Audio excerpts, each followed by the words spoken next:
Magandang araw mga kamarangli. Dito lang makita at patatagpuan ang malaking swimming pool dito sa Barangay Santa Monica, Concepcion, Tarlac.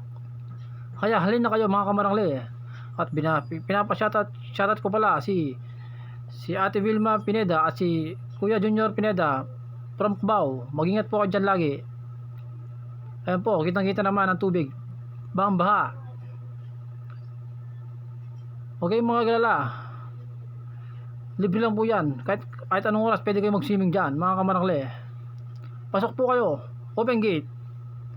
Kaya mga kamarangli, lahat ng nasalanta ng bagyong Enteng, sana nasa mabuti po kayong kalagayan. Kitang-kita naman, malawakang dagat po yan. Dito nyo lang makikita yan sa amin, sa Barangay Santa Monica, Concepcion, Tarlac. Kaya mga kamarangli, kitang-kita naman po, napapalibutan tayo ng mga tubig galing Pasig Rivers. Maraming salamat po.